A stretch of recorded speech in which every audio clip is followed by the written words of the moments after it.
Ya está por ahí, Jorge, buenas tardes. Buenas tardes, Julio. Espero que el internet no nos juegue las malas pasadas de siempre.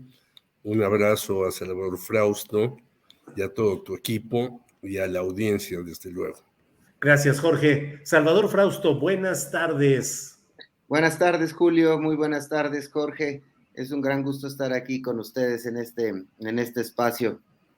Bueno, pues acabamos de platicar, Jorge Meléndez, con el sacerdote Alejandro Solalinde, y ha hecho declaraciones muy duras en las cuales dice que la propia Iglesia Católica, la jerarquía, ha mantenido relaciones de corrupción con gobiernos priistas y panistas y que estuvo en un déficit en cuanto a evangelización.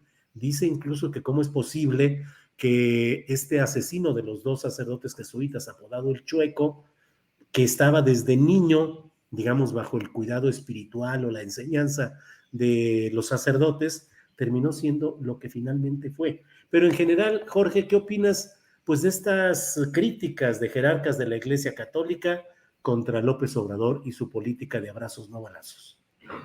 Bueno, yo creo que hay diferentes matices. Obviamente hay que recordar aquel famoso libro de Humberto Eco, El nombre de la rosa, en donde hay obispos que se la juegan con el pueblo y obispos que están en el poder y desde aquellos años pues eran parte de la corte y hacían tropelía y media, ¿no? Hay papas que tuvieron ahí hijos al por mayor con familiares y demás, y hay otros sacerdotes desde siempre, afortunadamente, que han estado al pie del cañón con la gente. Yo diría que en México los jesuitas jugaron un papel relevante en 68 y en otras, yo soy 132, por ejemplo, y que para mí merecen mis respetos. Por ejemplo, este sacerdote que fue director de la Universidad Iberoamericana Puebla y luego Ciudad de México, David Fernández y demás, yo creo que indudablemente ahí no puede uno hacerse el que la Virgen le habla, como dicen, sino defenderlos. Han sido humillados, han sido asesinados, han sido violentados. Los narcotraficantes, pues la frase que decía mi madre, creo que es muy aplicable ahora: no tienen perdón ni de Dios, ¿no? Porque han asaltado capillas y han robado arte que es muy valioso, que es el arte de la nación. Han asesinado a sacerdotes. Ya llevamos en este sexenio a 7 sacerdotes asesinados, y yo creo que esta política de abrazos no balazos, le preguntaste al señor Solalinde si se podía sostener y podíamos llegar a buen puerto. Pues yo la veo muy difícil, realmente, ¿no? No porque quiera yo que se saque el garrote o las metralletas, se empiece a matar por doquiera a unos y otros, pero estos señores pues no hacen caso. Ellos a lo que están, a sus negocios, no solamente la producción y la venta de droga, sino ya sabemos desde hace muchísimos años la trata de personas, ¿no? Hay que ir a estos paraísos mexicanos como Cancún y demás y ver la cantidad de muchachas de los ex llamados países socialistas que llegan ahí, que lo retrata muy bien Lurieta Napoleoni en un libro que se llama Economía Canalla, y que ellos se favorecen de eso. Más con los migrantes. Fíjate que antes había hasta cierta decencia en eso, Julio. Yo te lo digo porque yo acompañé de muy chico, tendría yo unos 5 o 6 años, a mi mamá que era de Tamazula de Gorneano, Jalisco, por unos campesinos para llevarlos a Ciudad Juárez y que de ahí pasaran a Estados Unidos a trabajar al campo, y pues no había mayor problema, ¿no? Era un negocio de pequeñas empresas, de pequeñas personas y demás. Ahora es un negociazo que deja de 6, 17 mil millones de dólares al año. No se saben cifras exactas, obviamente, y esto no va a acabar por muy buena voluntad que tenga el gobierno si no mete orden.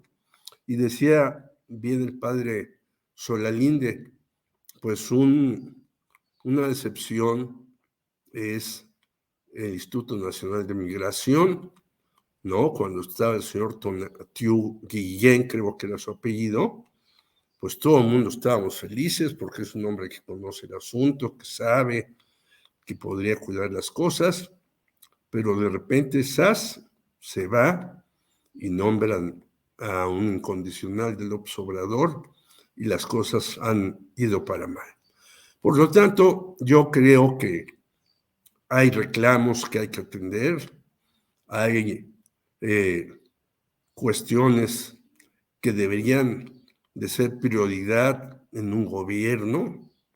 Yo fui católico por mi mamá, que me mandaba a la comunión y hasta a tomar clases de fe y todo eso, ya no lo soy desde hace mucho tiempo, pero pues eso no arregla nada, siendo que el catolicismo siempre ha estado ligado al poder, Sí, y habría que ver simplemente sí, las últimas 2 películas del Padrino, en donde la claro. iglesia está en connivencia con todos los grupos criminales. Hace poco, viendo hasta un capítulo del Mentalista, Ajá, un tipo le dice, oye, pues este es el criminal.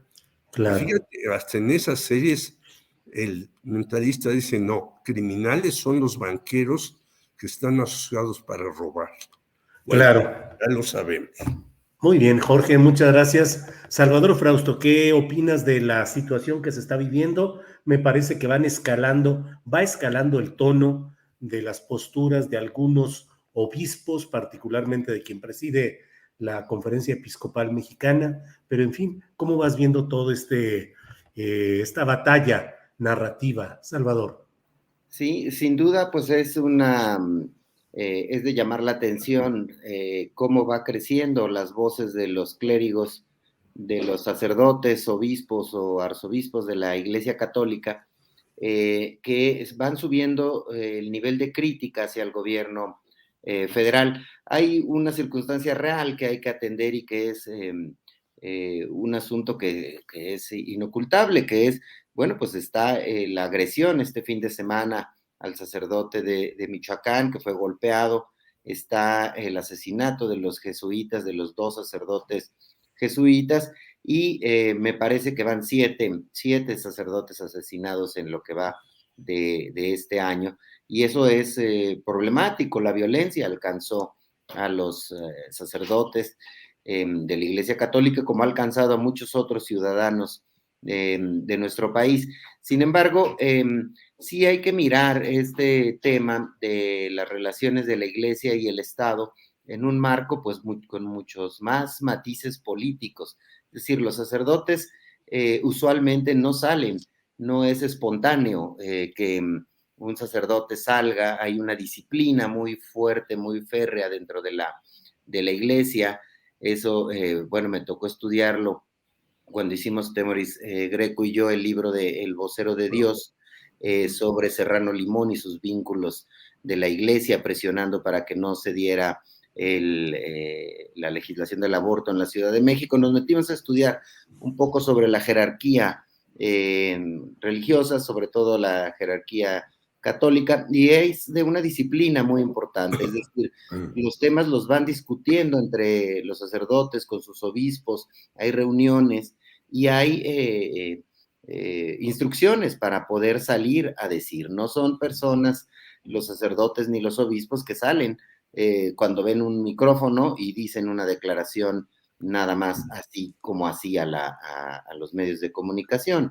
Es sin duda una decisión de la jerarquía de la Iglesia Católica subir el tono y la crítica hacia el tema de seguridad en el gobierno de López Obrador, y eso pues hay que mirarlo con atención. López Obrador dice que ve ahí una mano negra, o ve intereses políticos o empresariales detrás de eso, y también pues habría que añadir que históricamente la relación entre los jerarcas de la Iglesia Católica y sectores importantes del empresariado mexicano son muy estrechas, y en medio de esta lucha política en la cual un sector de los empresarios está tratando de desacreditar el gobierno de López Obrador por una parte, y por otra parte abiertamente impulsando que se cree un frente anti López Obrador en el paraguas del PAN, del PRI y del PRD, pues vemos a este actor, la Iglesia Católica, jugando políticamente,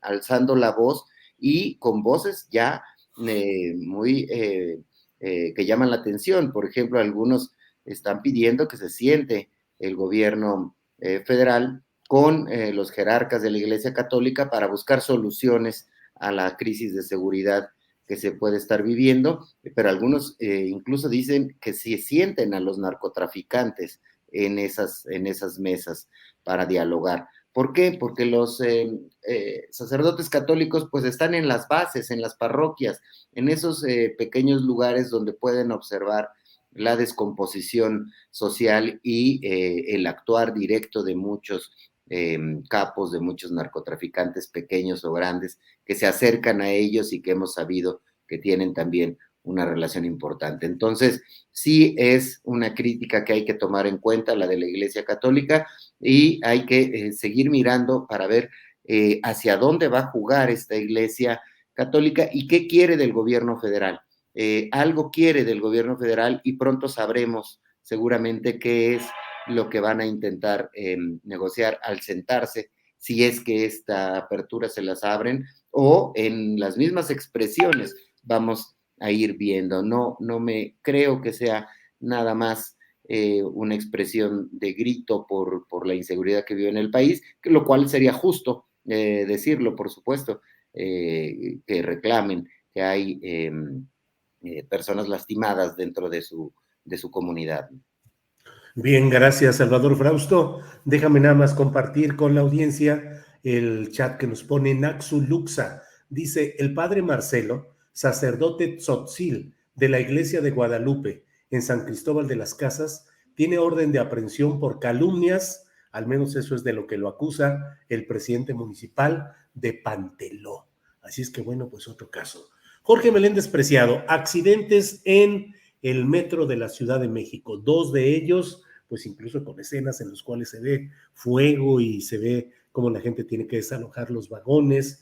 La jefa de gobierno el fin de semana viajando a Querétaro, como en otros fines de semana, en actividades personales de promoción política, y la exdirectora del metro, Florencia Serranía, llamada a declarar judicialmente. ¿Qué opinas de todo este menú chilango, Jorge Meléndez? Pues es un menú bastante condimentado, pero yo creo que el metro, que al parecer ya va a tener alguna atención con esto de la línea 1, después de 50 años, es un transporte básico, fundamental y ultra necesario, sobre todo en este país, ¿no? Porque además es un transporte que no contamina, ahora que los señores anticontaminantes están cada vez más rabiosos, y yo nunca he escuchado que digan qué opinan de los hermanos Koch en Estados Unidos, que son los principales carboníferos y son una de las fuentes de apoyo al Partido Republicano. No los tocan para nada. Eso sí, hablan de economías limpias y que en 2040 todos los autos van a ser eléctricos y no va a haber contaminación. Una serie de cuestiones que me parecen propias de una película de ciencia ficción, porque el empresario en general quiere la recuperación rápida de su dinero y no le importa lo demás. Yo creo que hay que ponerle mucha atención al metro. ¿Qué va a pasar con la señora Florencia Serranía, que la tuvieron en un momento dado, pues muy protegida, hasta que de repente ya le soltaron la mano? ¿Qué va a decir ella?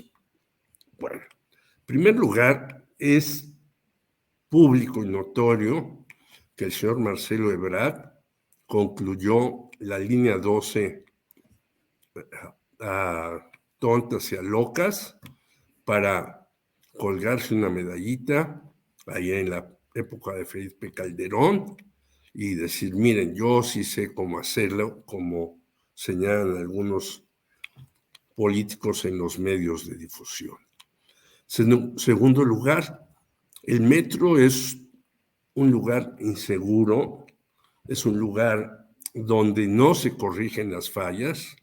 Yo soy viajante del metro a varios lugares y me da a veces pena porque la gente va dormida, por ejemplo, en la tarde, que sale de su lugar de trabajo y va rumbo a Buenavista y de ahí toma su camión al Estado de México.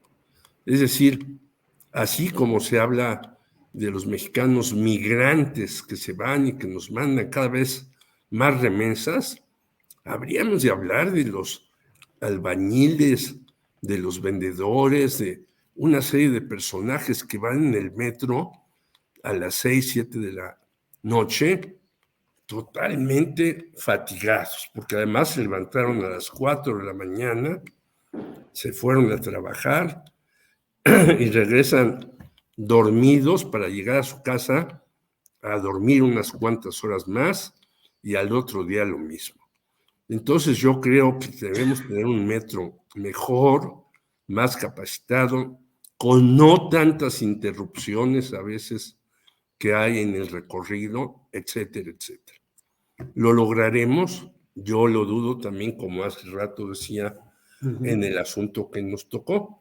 Yo creo que ojalá se haga y que la señora Claudia Sheinbaum, que tiene derecho, todo el derecho a sus ambiciones políticas de llegar a la presidencia, pues primero resuelva muchas cosas que están aquí, que no se han resuelto, sino que están a medias. Muy bien, Jorge, gracias. Salvador Frausto, ¿qué opinas sobre este menú chilango? Problemas, descomposturas, accidentes en las líneas del metro, la jefa de gobierno viajando los fines de semana a actos de promoción y la directora, exdirectora del metro, Florencio Serranía, que como dice Jorge, yo coincido, muy cuidada, muy entre algodones se le había tratado hasta ahora, pero según el abogado de un grupo de los afectados, tendría que ir a declarar ahora. ¿Qué opinas, Salvador? Pues el metro de nuestra ciudad necesita una limpia o un mejor mantenimiento, porque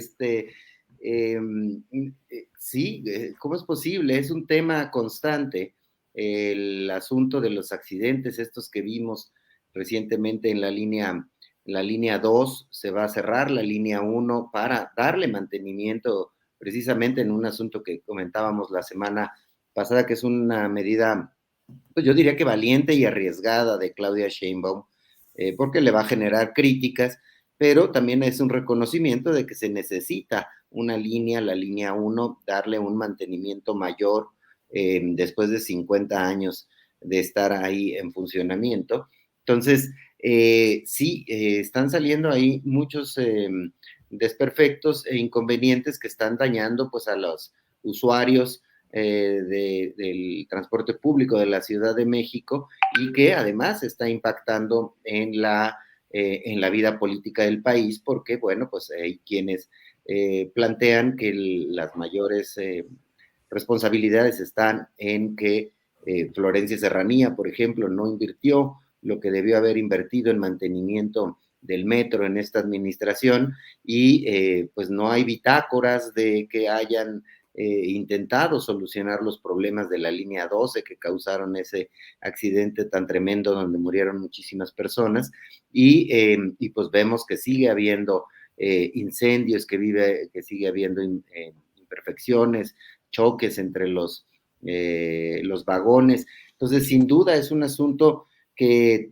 afecta a la ciudadanía y que impacta a la cuestión política por la responsabilidad que pueden tener las actuales administradores del gobierno o los anteriores, porque también se han señalado responsabilidades tanto de Mancera como de Marcelo Ebrard en sus respectivas administraciones. Y pues nadie parece tomarse en serio el asunto, y pues les puede reventar políticamente, pero lo más grave es que le puede reventar en la seguridad de los usuarios del metro, que eso es lo más preocupante. Entonces, sí, eso es un factor muy importante de nuestros días, que debe de prestársele toda la atención para poder solucionar ahí las imperfecciones, los problemas, las faltas de cuidado en el mantenimiento del metro de la Ciudad de México, Julio.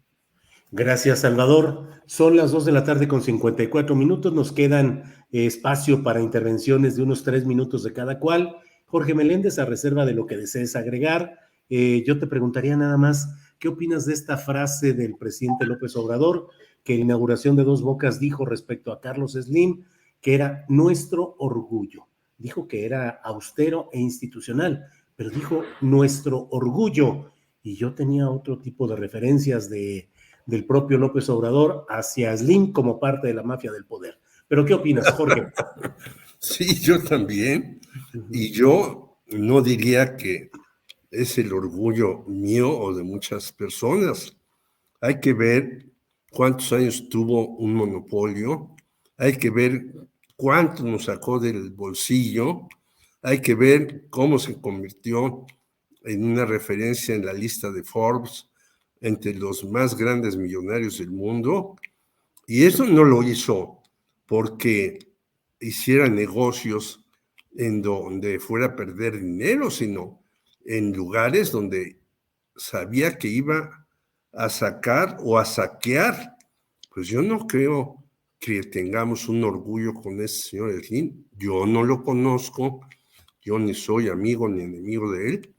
Y bueno, aquí lo vemos, este gran orgullo, un internet que se nos va a cada rato, una situación en Telmex que le cobran a uno lo que les da la gana y no hay posibilidad de averiguar nada, o pagas o pagas. Bueno, yo no sé por qué el señor López Obrador, de la mafia del poder, vuelve el orgullo de su sexenio al señor Carlos Slim. Dicen que es de humanos saber cambiar, pero también es de humanos saber aquilatar quién es quién, así como decía Tommy Morales, y lo debe saber López Obrador en el béisbol. Él sacaba un anuario que decía quién es quién en el béisbol. Pues hay que ver quién es quién entre los ricos de México y cómo han hecho su riqueza a base de una explotación irrefrenable al pueblo mexicano. Gracias, Jorge Meléndez. Salvador Frausto, ¿qué opinas de esta frase del presidente de México en el acto de Dos Bocas, que dijo que Carlos Slim es nuestro orgullo austero e institucional? ¿Qué opinas, Salvador? Bueno, pues vaya que llamó la atención la frase, porque en otros momentos de la historia del país, pues se ve que han tenido no ese mismo, algunas diferencias o algunos tipos de enconos o de no coincidencias al menos, y me parece, yo lo inscribiría dentro de un movimiento de López Obrador por tratar de granjearse el apoyo de ciertos sectores de los empresarios.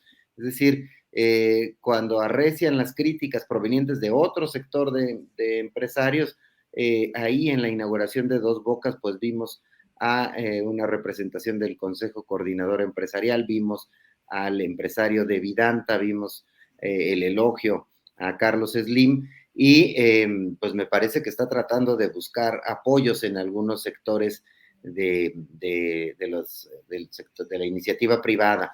Del mismo modo que lo que hablábamos del tema de la iglesia, es decir, critica a los obispos y a los curas mexicanos, pero le busca el apoyo del Papa, ¿no?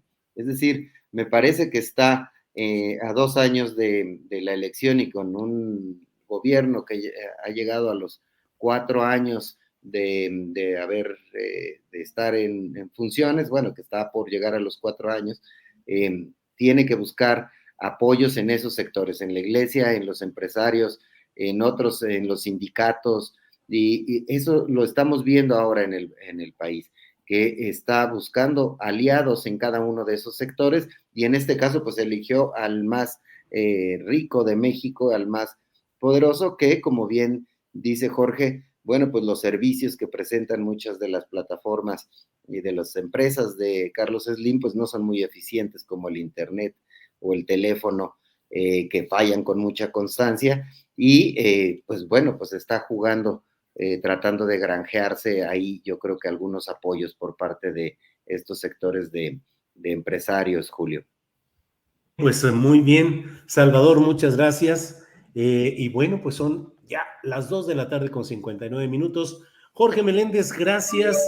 ¿Qué tienes para la hora del amigo? ¿Cómo van? Veo que Sí, entre tú y Alejandro tienen cada vez más entrevistas y cosas muy interesantes. Jorge, ¿qué tienes? bueno, hoy tenemos una entrevista con un compañero, Américo Saldívar, que hizo 2 artículos en La Jornada acerca del agua en Monterrey. Él es preso político, es doctor en economía, pero sabe mucho de estas cuestiones.